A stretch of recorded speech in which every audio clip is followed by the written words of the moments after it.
Então, 2 Timóteo capítulo 1, versículo 7, diz assim: pois Deus não nos deu o espírito de medo, outras versões diz covardia, né? Vou segurar nessa versão. Pois Deus não nos deu o espírito de medo, mas de poder, de amor e de moderação, equilíbrio, domínio próprio.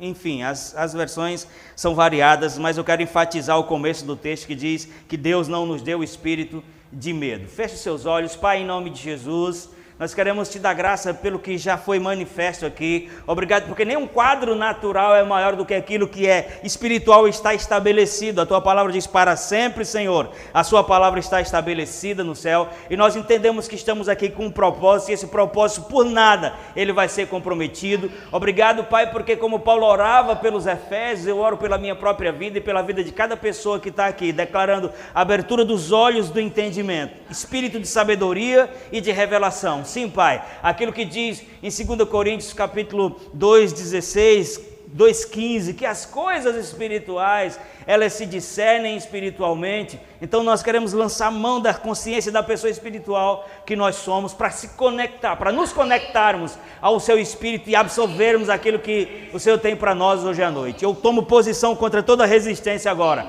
declaro bata em retirada em nome de Jesus, toda distração, tudo aquilo que é contrário. Eu declaro um ambiente favorável, convergente, as coisas se convergindo para o cumprimento da vontade de Deus. Eu declaro esse ambiente no instante em que eu estiver falando, à medida que eu estiver falando, sendo completamente preenchido pelo Espírito da palavra, o conhecimento que liberta, em nome de Jesus, a abertura dos olhos do entendimento e uma unção de dinamite, de explosão, para quebrar qualquer prisão, para quebrar qualquer coisa que nos deixe de fora, Pai, em nome de Jesus, porque 2022 é o ano da medida do Senhor, do infinitamente mais, e nós vamos usufruir, experimentar, vamos viver tudo que o Senhor tem para nós. E Pai, nós sabemos que a forma de fazer isso é sermos guiados pela sua palavra, é viver pela fé, Pai, por isso que nós nos apegamos com firmeza hoje, amém, a esse tempo, a essa palavra, a essa unção, para que aquilo que está no seu coração alcance o nosso, e o Senhor seja engrandecido, em nome de Jesus. Você crê? Amém. Amém. Senta.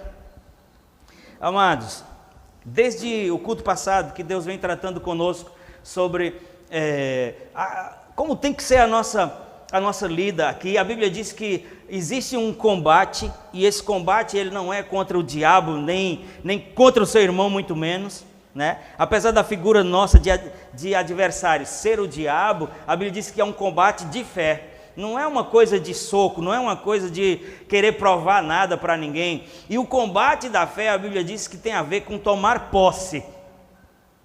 Combata o bom combate da fé e tome posse. Então, se diz para eu e você tomar posse, está implícita aqui uma verdade que a gente tem direito. Deus não vai dizer para eu e você se apossar de nada que é de outra pessoa, ou de que a gente não tenha direito, porque isso caracterizaria um quadro de ilegalidade, e Deus não se move na ilegalidade. Então, se Deus está dizendo para mim e para você tomar posse, então é porque diz respeito à minha vida. Diga, diz respeito à minha vida. É direito nosso. Combata o bom combate da fé e tome posse. São coisas que estão estabelecidas, amados. Quando eu olho para tudo que a Bíblia diz que já está pronto, para tudo que a Bíblia diz que é nosso direito, para tudo que a Bíblia revela que na obra de Cristo legalizou, autorizou a minha e a sua possessão, e se movendo debaixo de um espírito de verdade e de honestidade, a gente vê que a gente não está vivendo essas coisas.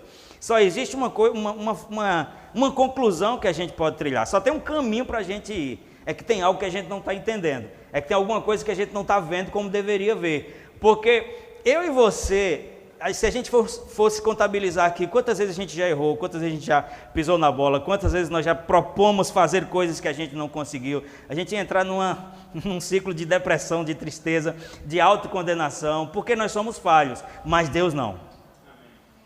Então, por que eu quis trazer essa ênfase? Porque a gente precisa saber em que lado da balança botar os olhos para trazer a correção.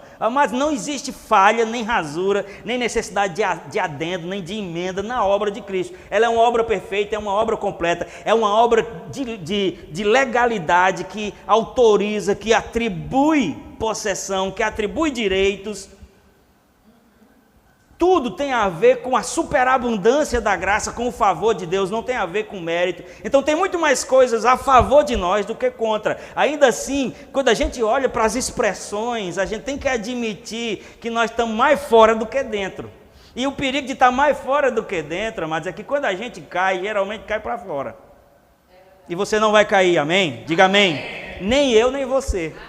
Pastor, baseado em que você está dizendo esse negócio de quando a gente está indefinido, a gente cai para fora? A Bíblia fala sobre Paulo. Paulo era um pregador e ele era muito fluente, e às vezes ele tinha umas pregações assim, mais ou menos compridas, né? A Bíblia diz no livro de Atos que Paulo começou a pregar e a pregação se estendeu tanto, que entrou na noite. Foram horas, não foi 1 hora nem 2, foram horas. E tinha um rapaz que estava na janela, sentado na janela. E todo mundo sabe que uma janela, por alta que seja, ela deve ter o quê, construtor? 1,20 m de altura, 1,5 m? 1,90 m? 90 centímetros. Se você cair de 90 centímetros para dentro, já vai ser uma coisa ruim, mas com certeza você escapa, sim ou não? Mas esse cara estava na janela, ele caiu para fora. Você está comigo? Ele podia ter caído para dentro, sim ou não? Ele caiu para fora. E aí Paulo teve que encerrar a mensagem e ir lá, atuar no espírito da fé e trazer ele de volta à vida, porque é uma queda daquela altura. Então, o que é que isso tem a ver com as coisas que Deus quer tratar conosco hoje? Ele vai fazer isso em tempo recorde, amém? É que nós precisamos, amados, receber a unção de Deus, abrir os nossos olhos para que a gente se largue, se livre de qualquer coisa em nós ou na nossa volta que nos impeça de lançar mão das definições que a gente precisa, para que a gente não permaneça no ponto cinza, para que a gente não permaneça na indefinição, porque quando as coisas se estendem e a gente está indefinido, tem mais probabilidade de a gente cair para fora do que cair para dentro. E não é vontade de Deus que você caia para fora, nem eu, porque eu sei que não é vontade de Deus que a gente se perca, que a gente caia para fora. Eu sei baseado no que foi pago para isso. Eu sei baseado no preço que foi dado, que foi comunicado, que foi desprendido, investido, para que a gente não se perca, para que a gente não tenha comprometimento nisso. Então, em nome de Jesus, tome a decisão hoje de entrar debaixo do espírito dessa palavra, para que você seja não só informado, mas despertado. Porque é tão inútil eu falar aqui, ou qualquer outra pessoa falar, o tempo que falar, e não haver em nós uma disposição de abraçar a palavra e permitir que ela entre, e produzir as mudanças que precisa produzir. Fica ligado comigo. A Bíblia diz em 4 ocasiões diferentes, e eu não vou me deter nisso porque não é a ênfase, que o justo viverá pela sua fé. Eu e você temos que entender que a partir do momento que a gente recebe Jesus, que a gente o faz Senhor da nossa vida, o trilho da caminhada da nossa vida é pela fé. E todas as vezes que a gente se furta de viver pela fé, lançando mão dos recursos que todo mundo lança, amados, a gente só consegue uma coisa: tristeza, frustração, comparação, porque a gente vai ver, fulano está dando certo, a minha vida não está. Agora, o que é que a vida pela fé, como único trilho para mim e para você, tem a ver com o texto que nós lemos, que Deus não nos deu espírito de medo? O que é que tem a ver? Uma pergunta. O que é que tem a ver a vida da fé como nosso único trilho com o texto que nós lemos e que Deus não nos deu o espírito de medo? É que o medo, amados, anula a fé. Você vai ver na Bíblia que todas as vezes que Jesus, ele quis intervir para manifestar um milagre, um livramento, seja lá o que fosse na vida dos seus que estavam ali na volta, primeiro ele começava tratando com o medo, porque o medo paralisa. Diga, o medo paralisa. Talvez você esteja ouvindo isso e já pensando, mas eu não tenho medo de nada. Amados, a boca diz qualquer coisa que quiser, inclusive a Bíblia diz que morte e vida está no poder da língua. Agora, nós sabemos se o que nós estamos dizendo é verdade ou não, se não é apenas o produto se o que eu estou dizendo não é apenas o produto da necessidade da resposta ao que está sendo dito.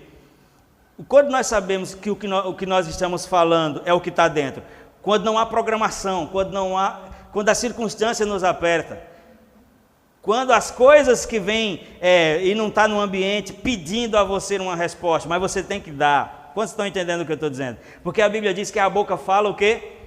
Do que está cheio o coração. Então, a verdade não é a verdade não vai aparecer num ambiente completamente preparado, pré-programado, que vai tirar de você as respostas politicamente corretas. Não. Aquilo que é verdadeiro que está dentro de nós vai vir num ambiente onde não tem plateia, onde as pessoas não estão esperando de nós dizer aquilo que elas querem que a gente ouça, ou vice-versa. Está entendendo? É uma reação e não apenas uma ação programada. São as reações que testemunham como eu estou e o que tem dentro. Não é pregar aqui que vai dizer a vocês como eu estou por dentro, porque aqui eu estou programado para fazer isso. O que vai dizer como eu realmente estou por dentro é o meu dia a dia, é a minha lida com as coisas que eu enfrento. E deixa eu dizer a você, amados, a gente precisa limpar os nossos olhos, começar a ver como Deus vê, para que vendo como Deus vê, a gente possa arrumar força para viver o que Ele quer que a gente vê, para viver o que Ele quer que a gente viva. E eu vou dizer de antemão, a Bíblia diz que Deus tem planos de paz para mim e para você. É normal nessa nossa vida a gente passar por dificuldades, a gente ter problemas, a gente ter aflição. A Bíblia diz, no mundo tereis aflições. É normal. Não, o que não é normal é a gente ser vencido por elas. O que não é normal é essas coisas continuarem, perdurarem, a ponto daquilo lhe definir. Você já prestou atenção que quando um problema se mantém por muito tempo na nossa vida, aquilo começa a fazer parte da nossa identidade. Tem pessoas na Bíblia que são conhecidas pelos problemas que elas tinham. Não tem nem o nome da pessoa ali. Quer um exemplo?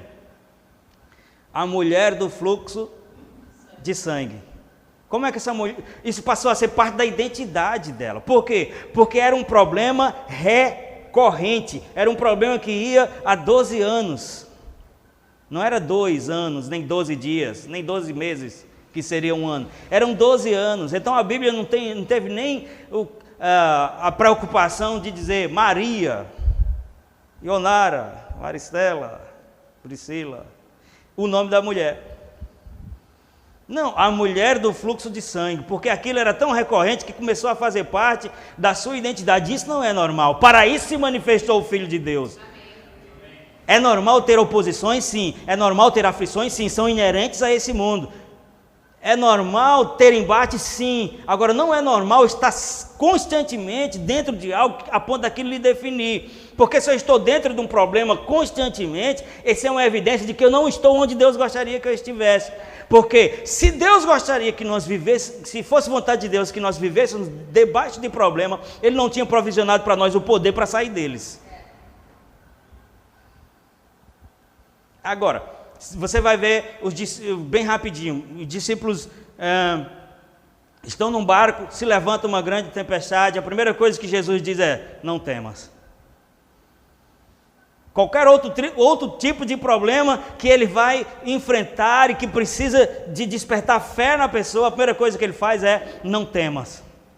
Esse estudo não é meu, mas alguém já disse que...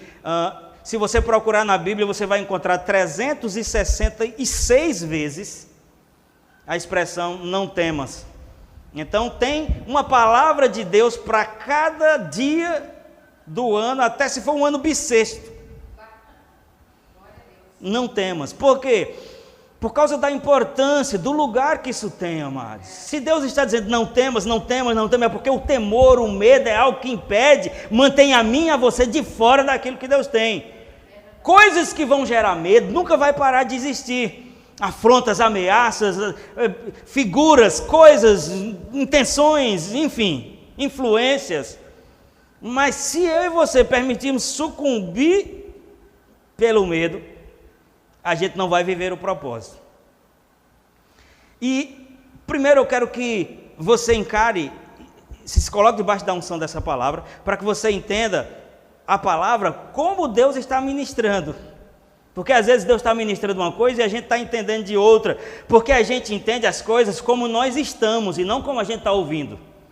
Infelizmente, amados, às vezes Deus está provisionando uma palavra de levantar, de despertar, de tirar a gente definitivamente de uma condição, mas a gente está tão encruado, a gente está tão negativo, que você, em vez de receber a palavra com espírito de motivação e de poder para alavancar, você recebe com a disposição de acusação e consegue mais para baixo ainda, e vai dizer, me acusou, fez isso, fez aquilo, mas quem acusa é o diabo, e a unção que está se movendo aqui é de Deus. Por mais desconforto que possa produzir, é para levantar, não é para derrubar. Amém. Alô? Você está comigo? Sim. E já na postagem lá do Instagram, eu já lancei o tema para você vir motivado. Vença o medo e viva o propósito. O contrário é verdadeiro. Se você não vencer o medo, você vai ficar de fora. Nós vimos no culto passado que um dado momento, quando Paulo estava para ir para Jerusalém, para cumprir as coisas que Deus tinha para fazer através da vida dele, Paulo era um desbravador, era um pioneiro. Paulo estava literalmente abrindo caminho para eu e você passar com mais liberdade. E ele não ia enfrentar coisas boas, coisas fáceis. E Deus se manifestou a ele numa visão, disse: não temas, mas fale. Lembra disso que nós falamos isso no culto passado? Não temas, mas fale. Esse mais é uma conjunção adversativa, é uma coisa contrária à outra. Quer dizer que ou eu estou falando ou eu estou com medo. Ou eu estou falando sobre o propósito, ou eu tenho medo desse propósito não acontecer. Ou eu estou falando que eu sou curado, ou eu tenho medo da cura não se manifestar. Ou eu estou falando que Deus ele vai provisionar o que eu preciso, ou eu estou com medo que isso não aconteça. Estão comigo, amados? E Deus... A gente está aprendendo isso nos cultos de terça sobre a ação do Espírito. Primeiro Deus trabalhou em mim e em você para que a gente fosse, para que depois a gente fizesse. Alô, você está comigo? Porque às vezes a gente está focado em fazer antes de ser. Mas Deus trabalha primeiro nós somos alcançados na nossa natureza. A Bíblia diz que nós somos recriados em Cristo. Ele preparou em nós o ambiente para que o Espírito dele habitasse. Ele recriou o nosso espírito humano para que o Espírito dele habitasse. Daí ele nos fez o quê? Novas criaturas. Ele nos fez templos do Espírito Santo. Ele nos fez menina dos seus olhos. Ele nos fez aptos a receber a herança dos santos na luz. Ele nos fez uma nova criatura, uma nova pessoa, numa nova condição. Agora ele nos fez ser essas coisas para que nós pudéssemos fazer e viver o que ele tem para nós. Deus é um Deus que desejou desde o princípio que nós fôssemos fecundos. E fecundidade, pelo menos pela perspectiva bíblica, mas não tem a ver com gerar filhos somente. Porque tem pessoas que por uma questão fisiológica nunca vai gerar. Então essa pessoa automaticamente já se sentiria de fora. Não é disso que Deus está falando. Embora isso caiba dentro, mas quando ele falou com Adão e Eva no princípio, sede fecundos, ele está falando para você multiplicar, para você produzir. E se tem uma coisa que impede a nossa produtividade, é o medo. Deixa eu ler uns textos com você. Gênesis capítulo 1.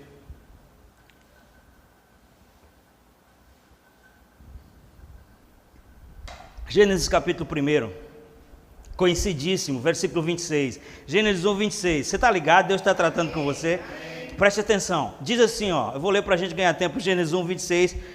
Conhecidíssimo. Diz assim: então disse Deus: façamos o homem a nossa imagem, conforme a nossa semelhança. Veja que primeiro Deus nos fez. Ele primeiro fez Adão ser o quê? A Bíblia diz que depois que Deus fez ele de barro ali, ele soprou do seu espírito nele e o fez uma alma vivente. Mas Deus fez Adão de uma alma vivente para nada? Deus deu a Adão, preste atenção, Deus colocou Adão em qualquer lugar? Não, antes de Deus criá-lo, ele preparou todo um ambiente. Antes de Deus criá-lo, ele preparou tudo que ele precisaria. Ele desenvolveu e provisionou as condições, sim ou não? Sim. E depois que ele fez isso, ele disse: então façamos o homem, e agora ele vai produzir naquilo que eu já dei. Foi outra coisa que Deus ministrou a nós no culto passado. Muitas vezes, amados, eu e você estamos pensando e pedindo que Deus manifeste algo, achando que o nosso problema, o destravamento da nossa vida vai ser algo que Deus vai fazer por nós ainda, para que a gente tenha esse desentrave e vá, quando na verdade a grande razão do nosso entrave é o mau uso daquilo que Deus já nos deu.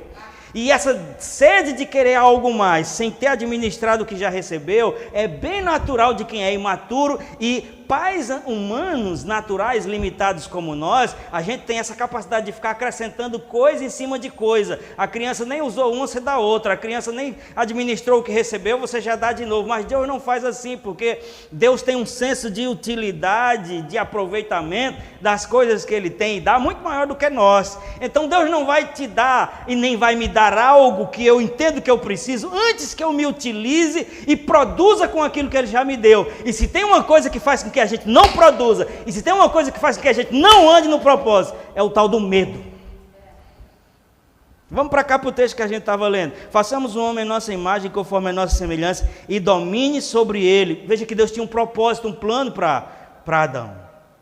Na verdade, baseado no que a gente pregou no outro culto, Deus não tinha um plano para Adão, Deus tinha um Adão para um plano. Primeiro Ele pensou em Adão, depois Ele pensou no plano. Assim é comigo e com você, assim foi com Jeremias. Desde o ventre da tua mãe eu te chamei para isso. Então eu não preparei o plano para você, eu preparei você para aquilo. Amém. Deus preparou a mim e a você para a gente ser fecundos, e isso não é só encher o mundo de criança. É ser prolífero, como Ele falou com Abraão. E aqui Ele disse, façamos um homem à nossa imagem, conforme a nossa semelhança, e domine ele. Isso era a parte de Adão, produzir a partir daquilo que tinha recebido, e domine ele sobre as aves do céu, sobre os peixes do mar, sobre os grandes animais de toda a terra, sobre todos os pequenos animais que se movem rente o chão. Versículo 26, aí você pula o 27, vai lá para o 28, diz assim, Deus os abençoou, e lhe disse, sejam o quê? Fecundos, férteis, multipliquem-se, encham a terra, subjuguem. Ainda bem que ele falou subjugue, senão ia pensar que era só menino. Claro que aqueles tinham o papel de encher a terra literalmente de habitantes. Mas mais do que isso, Deus estava dizendo, eu dei a você todas as condições e estou também com você, além de ter lhe dado as condições, eu também estou com você para desenvolver e para produzir dentro daquilo que eu já lhe dei. Hoje você vai receber pela palavra, não é pela minha mão que eu sou o pastor de fogo, o homem do céu, não. Eu sou uma pessoa como você que estou debaixo de uma unção do Espírito para dizer que os seus olhos vão começar a se abrir hoje para você reconhecer o que você já tem, o que você já recebeu, aquilo que Deus já fez, e a partir disso você vai começar a produzir. E a dinâmica do reino, amados, é que uma coisa que você semeia, você vai colher depois. Uma coisa que você faz, abre as portas para a próxima. Deus não vai ficar acrescentando coisas em cima dentro de um depósito que não está sendo utilizado o que Ele já deu. E eu vou dar notícia para aqueles que estão pensando que não recebeu. A gente tem recebido muito. Todos aqui, indistintamente. Na minha vida o que não está acontecendo, mas não é por algo que ainda falta acontecer, é por não discernir aquilo que eu já recebi e não estou produzindo, estou falando de mim. Aí você pensa sobre você. Você está comigo? Deus os abençoe e diz, sejam férteis, multipliquem, enchem a terra, subjuguem, domine sobre os peixes do mar, sobre as aves do céu, sobre todos os animais que ele repete a mesma coisa que disse no versículo 26, agora no versículo 28. E a frase que eu quero que você repita para ficar fixado é, Deus está me chamando, diga, para ser produtivo nas coisas que eu já tenho, naquilo que eu já recebi dele. O que é que a gente tem feito, amados? O que é que a gente tem feito com as coisas que a gente já recebeu? Você já parou para pensar, e é isso que o Espírito está querendo ministrar, que na verdade os armazéns, os depósitos de Deus estão abarrotados daquilo que eu e você precisamos, só que eles estão retidos lá pela nossa falta de ação e de produtividade com aquilo que já tem. Amados, o diabo está distraindo a gente. Ele está conseguindo manter a gente fora. As visitas chegam sempre no domingo para impedir que as pessoas venham receber.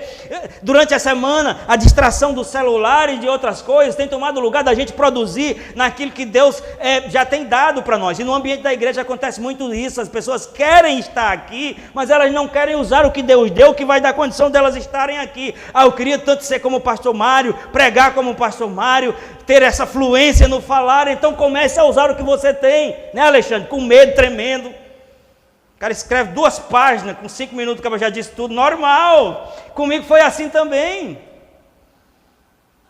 E aqui, kiki, cococó, mas vem de novo outra vez. Vai diminuir os kikiki. As oportunidades vão chegando, a gente vai aprendendo, e Deus vai estar vendo. Está usando o cartucho, eu vou liberar mais. Agora nós estamos, Deus, manda mais. Ele vai dizer, para quê?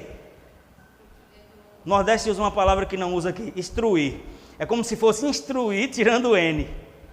Diga instruir tirando o N. instruir. Não existe essa palavra. É de lá. É uma palavra nordestina que quer dizer desperdiçar. Fulano está instruindo. Não é instruindo, instruindo é ensinar, tá? Então, na Bíblia e na linguagem de hoje, a versão sertão paraibano do pastor Lucimário, Deus não vai lhe dar para você instruir. Quantos querem mais de Deus aqui? Eu quero, amado. Eu não sou hipócrita, eu quero e quero muito, muito mais. Agora, sabe o que é mais drástico nisso, dramático nisso? É que Deus quer mais ainda nos dar. E não está chegando. Por quê? Porque a gente está instruindo, desperdiçando o que Ele já deu. Então, a palavra de Deus para mim e para a sua vida hoje é: Deus está me levando a vencer os medos para que eu viva o propósito. E isso vai começar com eu discernindo coisas que eu já recebi e que o medo tem impedido que eu produza naquilo. Viu que Deus fez um cenário todo aqui, provisionou coisas, condições e colocou na mão de Adão. Aí, uma parte da história que você já conhece é que em dado momento Adão pecou, sim ou não? E o texto dá a entender que havia uma dinâmica de visitação de Deus ali naquele ambiente físico do jardim, embora Deus seja uma pessoa espiritual. Deus se manifestava literalmente naquele ambiente físico do jardim, e ele tinha contato com o homem, porque o homem, embora essencialmente ele fosse espírito, mas ele foi criado com esse propósito de viver no mundo físico e de administrar aquela condição. E a Bíblia diz que na viração do dia é de 5h59 às 18 horas, sabia disso? Não é 17h59, você sabia que a contagem dos dias, é só você ler Gênesis na criação, você vai ver que diz assim: e foi a tarde e a manhã do primeiro dia, sim ou não? Não diz assim, foi o dia e foi a manhã e a tarde do primeiro dia, é só você ver. E ainda hoje o calendário judaico é assim: a sexta-feira, o sábado começa às 18 horas da nossa sexta-feira. Toda pessoa que mantém na sua vida o costume judaico, quando dá 18 horas da sexta-feira, ela já não faz mais nada. Por quê? Porque é sábado. Até 17 horas de sábado nosso, eles estão liberados. Isso é uma coisa que Deus estabeleceu? Não. Cultura judaica. Não peca quem faz isso, mas também não peca quem não faz, porque o próprio Jesus mostrou que isso não é algo que está destinado a nós. Isso é outro assunto. O que eu quero dizer é somente que na viração do dia, que era de 17h59 até às 18 horas, Deus vinha e tinha contato com Adão, com Eva. E quando isso aconteceu, no dia seguinte ao pecado, o texto diz assim, Gênesis 3, versículo a partir do 8, vai dizer assim: ouvindo o homem e a sua mulher os passos do Senhor Deus, que andava pelo jardim, quando soprava a brisa do dia, esconderam-se da presença do Senhor dentre as árvores do jardim. Mas o Senhor chamou o homem pelo nome e perguntou: Adão, onde estás? Versículo 10, ele respondeu: eu ouvi os seus passos no jardim e fiquei o quê? Com medo. Um homem que estava dentro de um ambiente onde tudo era favorável, que tinha recebido primeiro tinha recebido a capacitação, as condições. Com as condições vem a responsabilidade. O que é responsabilidade? Responder a uma habilidade. Qual era a habilidade que Deus tinha dado a Adão? Domine. Está no seu DNA, domine, não sobre outra pessoa, sequer sobre sua esposa, não. O domínio que Deus nos deu não é sobre pessoas, é sobre as obras das suas mãos, é sobre aquilo que Ele criou. E agora Adão estava com medo, e ele disse: ouvi os teus passos no jardim, porque estava nu, tive medo e me escondi. E Deus perguntou: quem disse a você que você estava nu? Preste atenção, nós estamos aqui num cenário de quê? Da criação, sim ou não? Isso aqui é tempo depois, eu não sei precisar quanto tempo, mas isso aqui não é muito tempo depois de que Deus concluiu a criação, e a criação foi feita nesses termos, e disse Deus: haja luz e houve luz, sim ou não? E disse Deus: haja vegetação, separação das águas, e terminava sempre dizendo: e viu Deus que era bom. Agora, quando o homem chegou aqui para Deus e disse, eu tive medo, amados, você não vai ver um texto assim, no terceiro dia Deus criou o medo e disse Deus que o medo era bom. O medo não foi Deus que criou. Deus não criou o medo e colocou no ambiente do homem, no jardim. Não. Tanto que a pergunta dele foi, quem disse isso a você? Que não fui eu que disse. Quem disse a você que você estava nu? Quem disse a você que você não podia? Porque não é algo da natureza, nem do propósito de Deus. Tanto que nós começamos esse texto para trazer iluminação, mas que medo não é... Medo ele se manifesta no psique, ele se manifesta no físico, na emoção, mas a natureza do medo não é fisiológica, não é psicológica, não é psicossomática, porque a Bíblia diz, Deus não nos deu espírito de medo. O medo tem na sua natureza, o medo tem na sua origem uma influência espiritual, maligna. E agora, um homem que inicialmente tinha sido incumbido, investido, não só da responsabilidade, mas da habilidade de ser o representante principal de Deus, agora estava dizendo, quando ele disse, eu tive medo e me escondi, implícita essa expressão estava a mensagem, eu não me vejo mais com a condição de responder àquilo que o Senhor me capacitou. Quantos estão entendendo? Você já parou para pensar que o diabo nunca muda as suas estratégias? Agora o pior é que sempre funciona. Não pode, amados.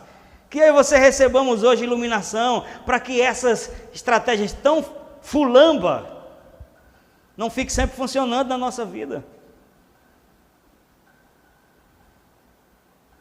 Talvez você chegou aqui hoje pensando, se Deus fizesse tal coisa, as coisas seriam diferentes. Se Deus manifestasse tal coisa, eu receberia esse rompimento. Se Deus fizesse chegar na minha vida tal coisa, isso ia mudar. E Deus está dizendo, se você se utilizasse do que eu já lhe dei, as coisas iam começar a mudar e ia abrir o fluxo para que as próximas coisas cheguem. É verdade. O que você acha que você precisa? Não fale não, porque cada um tem a sua realidade pessoal. Mas qual seria hoje a principal coisa que eu preciso, que você precisa? Talvez essa coisa que a gente pensou, se Deus manifestasse isso, ia ser tampa de cruz. Tampa. Essa expressão tampa quer dizer primeira. Qual seria a coisa para você? Agora, veja o que diz em 2 Pedro, capítulo 1, versículo 2. 2 Pedro, capítulo 1, versículo 2. Graça e paz, querem abrir ou não precisa? Só escutem então. 2 Pedro, capítulo 1, versículo 2. Graça e paz lhes sejam multiplicados pelo conhecimento de Deus e de nosso Senhor Jesus Cristo, que... Um versículo está atrelado ao outro. O primeiro diz, graça e paz vos sejam multiplicados pelo conhecimento de Deus e do nosso Senhor Jesus Cristo, que pelo seu divino poder nos tem dado todas as coisas que necessitamos para a vida e para a piedade. O texto diz aqui que ele nos deu o quê? Todas as coisas. Todas as coisas são quantas coisas? Todas. É profundo isso, né? Tem que ser teólogo para entender que todas é todas. Não, isso é uma coisa que qualquer um pode entender. Então, essa verdade bíblica tira de mim o poder do argumento de dizer, se Deus me desse tal coisa, o problema não é Deus estar precisando me dar tal coisa, o problema é a gente discernir o que Ele já deu e tomar posse, porque o texto diz que Ele tem nos dado todas as coisas. Engraçado o escritor dizer, que dizem respeito à vida e à piedade. Aqui, vida e piedade, eu tenho certeza que ele quis estabelecer. As coisas que eram naturais, ele apontou, traduziu pela expressão vida, e as coisas que dizem respeito à nossa relação com Deus, ele trouxe a palavra piedade, porque piedade para nós tem um sentido de clemência, de compaixão, sim ou não? Mas não é só isso, piedade é a palavra antônima de impiedade. O que é impiedade? Você entende impiedade? Quem entende impiedade aqui? Se eu lhe chamasse de ímpio, você ia aceitar essa declaração? Não. Por quê? Porque impiedade declara o quê? Impiedade declara uma vida em separação a Deus, em desacordo com os valores, com o caráter, com os princípios de Deus. Impiedade é isso. Impiedade é a multiplicação da maldade. Impiedade é uma vida em desacordo com os princípios de Deus. Logo, piedade é estar vivendo de acordo, produzindo, reproduzindo a natureza que alcançou a minha vida e a sua. que Ele nos fez em Cristo co-participantes da natureza divina. Aí nós estamos aqui reclamando do que falta, e a Bíblia diz, nos tem sido dado todas as coisas que dizem respeito à vida e à piedade. A vida é o que a gente precisa no físico, saúde, provisão, todas as outras coisas. E a piedade é tudo aquilo que foi manifesto para que a gente tenha uma relação com Deus. Então nós estamos indesculpáveis. O que precisa é que a gente receba discernimento e lance mão. Porque não é algo que está faltando, é um mau uso do que nós já temos. A gente parou de produzir. Às vezes eu conversava com o Luiz e com a Priscila e ela dizia, a gente ia para tal lugar, levava um violão. Sim ou não? E a gente cantava isso, cantava... E agora? O que está faltando? Me permita usar vocês como exemplo, mas não é só você, isso aqui cada um tem uma, é que eu lembrei da conversa que eu tinha com eles, mas cada um tem uma realidade aqui, talvez onde você se tornou obsoleto, onde você se tornou até ocioso, mas na verdade essa ociosidade, essa talvez mentalidade porque o que é obsoleto é uma coisa que perdeu a utilidade. Você acha que você perdeu a utilidade? Não, o que aconteceu foi uma distração, foi um desvio, talvez a gente está focado na coisa errada. As pessoas querem púlpito no nosso contexto, mas o maior púlpito, amados, é o mundo. No ambiente da igreja, eu não sei se a irmã da Ionara é cristã, mas no ambiente da igreja, às vezes as pessoas competem por cargos, quase como se tivesse menos trabalho do que gente. E não é verdade. A Bíblia diz, grande é a seara e poucos são os trabalhadores. Tem mais trabalho do que gente. Não é menos trabalho do que gente. Eu queria estar ali, porque isso aí é a minha função. Não, mas o problema não é falta de trabalho. O problema é você querer botar um calçado que não cabe no seu pé. O problema é a gente querer estar num lugar que não é o nosso. Mas trabalho tem para todo mundo. Em todos os lugares.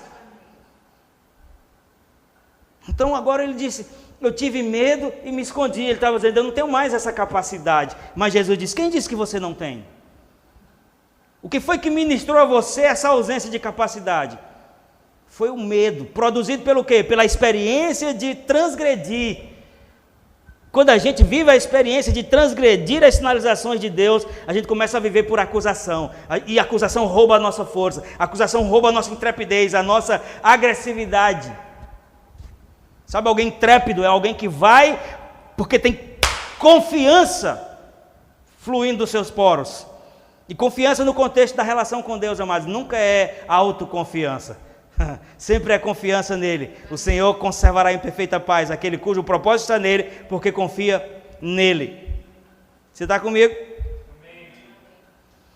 Bem rapidinho, porque o tempo não me permite. Mateus capítulo 25, tem uma história interessante, onde Jesus está falando parábolas para explicar às pessoas a dinâmica do funcionamento do reino. Ele fala sobre virgens, e num dado momento ele vai começar a falar sobre um senhor, e fica muito claro que isso tem a ver com a relação de Deus para conosco, um senhor que precisou viajar, mas que vai voltar um dia. Isso lembra você alguém?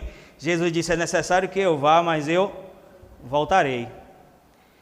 E aí, esse senhor chamou 3 de seus servos e deu talentos a ele, tanto que a parábola é a parábola dos talentos. A um ele deu 5, a outro ele deu 3 e a outra ele deu 1.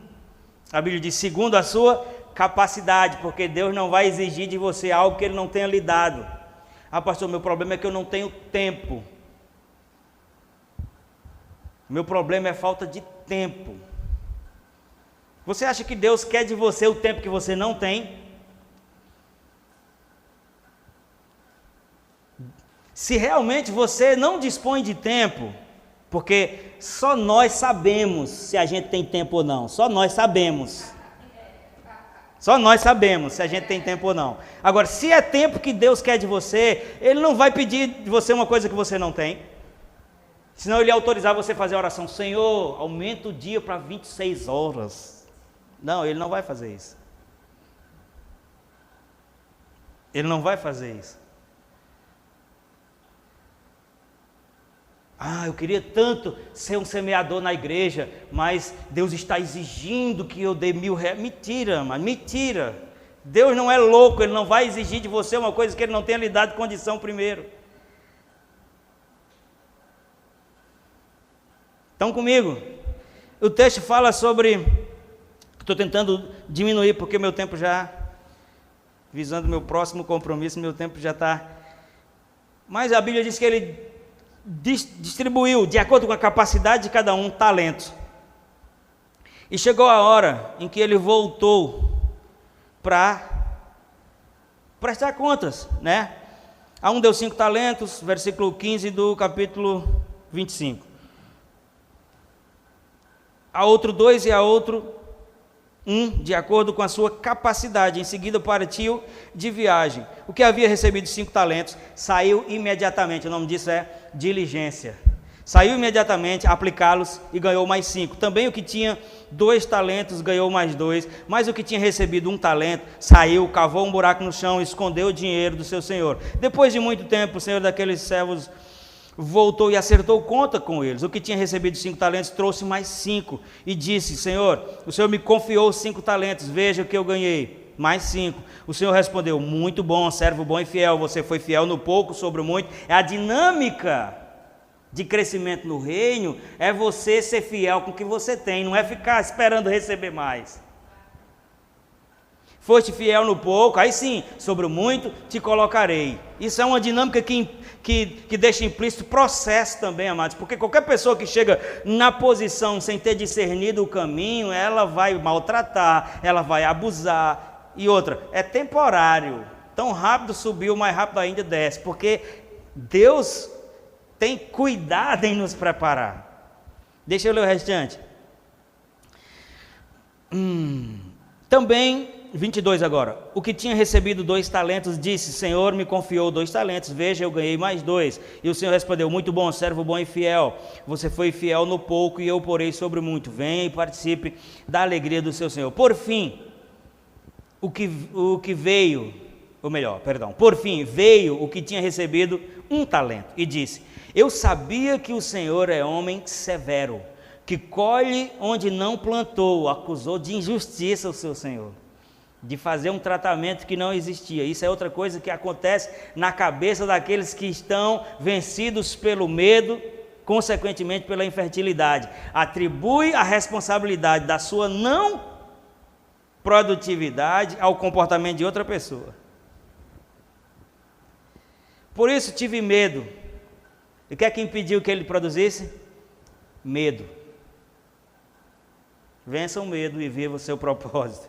Por fim veio o que tinha recebido 1 talento. Eu sabia que o Senhor é um homem severo, que colhe onde não plantou e junta onde não semeou. Por isso tive medo, saí e escondi o seu talento no chão.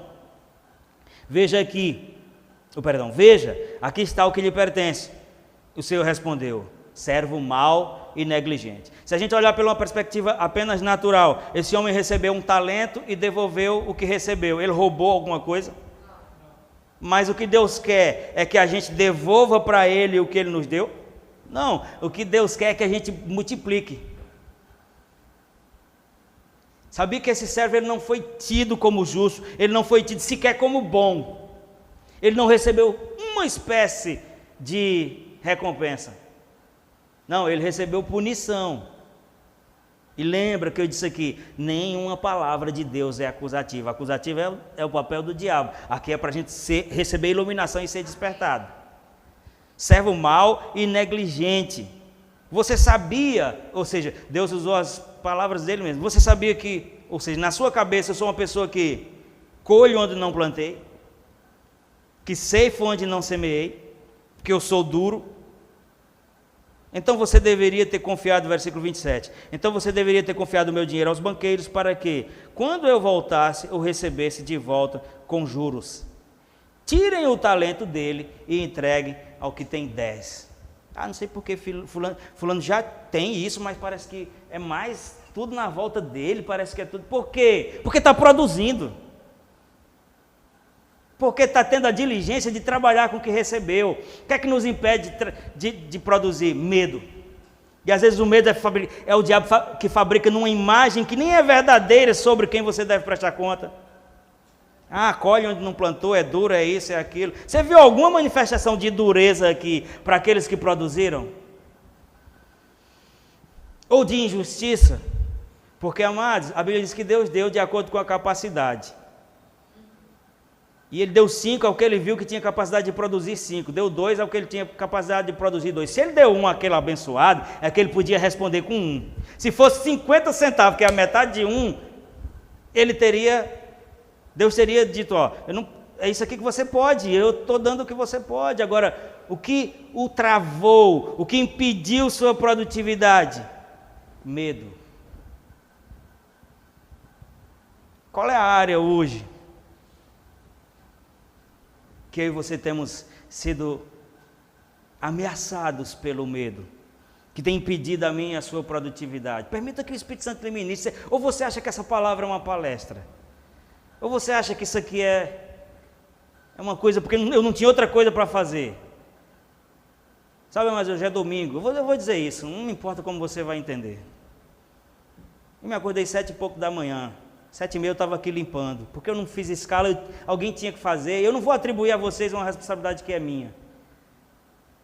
8 da manhã eu já estava limpo, e eu voltei porque eu tinha que me preparar 2 ministrações, porque hoje eu estou atendendo o convite de um amigo em outro bairro, em outra cidade, embora seja vizinho, mas é outra cidade.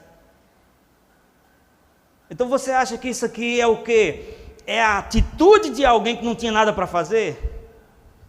Não, amado, isso aqui faz parte de um processo, ou melhor, de um propósito. E esse propósito envolve o amor e o interesse que Deus tem pela sua vida que está ouvindo essas coisas. Alô?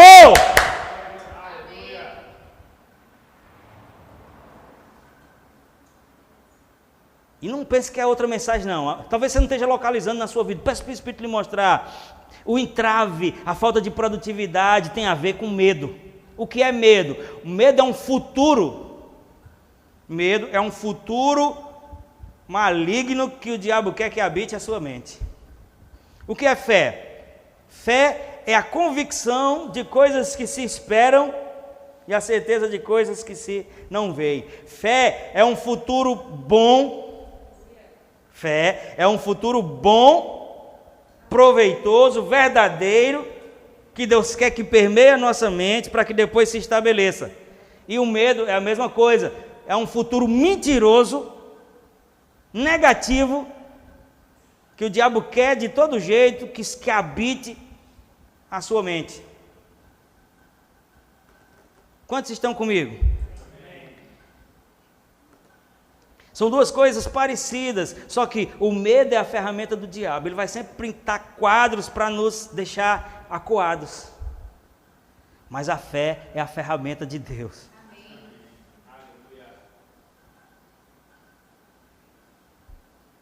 E o diabo ele vai sempre lançar a mão do nosso passado. Olha esse trocadilho. O diabo ele vai sempre lançar a mão do nosso passado para nos atrasar no presente e, consequentemente, roubar o nosso futuro. Vai estar sempre mostrando o que foi, o que passou, o que a gente fez de errado, supervalorizando erros, falhas, relacionamentos, às vezes até no contexto da igreja, que não foi como você imaginava, que você percebeu, falta de reconhecimento, isso e aquilo. Por quê? Porque essas coisas produzem um medo que nos paralisa no presente e, consequentemente, rouba o nosso futuro. Só que Deus é diferente. Deus ele trabalha com o nosso futuro, para que a gente tenha condição de largar de vez o nosso passado e viver o presente que Ele tem para nós. Você está comigo, irmão? Você consegue entender essas coisas? Sempre o diabo vai trabalhar com isso. Ele vai dizer, você vai tentar de novo, esse negócio de igreja de novo. Você não lembra com o pastor fulano, com o pastor ciclano, com o pastor... Sempre vai lançar a mão do passado, que é para produzir o medo e o egoísmo que o medo produz. Porque nós recebemos talentos para tocar a vida de outras pessoas, e agora nós estamos encerrados no egoísmo, porque nós tivemos experiências negativas no passado. E o diabo rega aquela semente que ele plantou, porque ele faz com que você não tenha paz nem influência no presente e, consequentemente, tenha falta de fluxo, de sequência para ter futuro. Agora, você sabe que Deus, deixa eu dizer você sabe que eternidade, parece que eu estou mudando de assunto, mas não estou. Eternidade, na nossa concepção, às vezes humana, é algo que tem a ver com o futuro, sim ou não? Quando a gente fala sobre eternidade, a gente está pensando no porvir, no futuro, mas eternidade, amados, eu vou usar essa expressão só para efeito didático, eternidade é uma dimensão atemporal. Eternidade abrange passado, presente e futuro. E Deus, ele não é só onipresente, ele não é só onipotente, ele não é só onisciente. Na verdade, esses são os 3 atributos absolutos de Deus, mas dentro desses três atributos absolutos de Deus, cabe um outro aí, que Deus é onitemporal. Deus é no passado, Deus está presente no presente e Ele também é no futuro. Ah, não estou entendendo. Isso é uma coisa que não cabe nesse feijão aqui, mas você já percebeu que às vezes no ambiente da igreja, Deus vem para você, para mim, e diz isso, isso e isso vai acontecer, isso que eu estou botando na sua mão, isso e tal coisa, e você fica pensando, mas eu?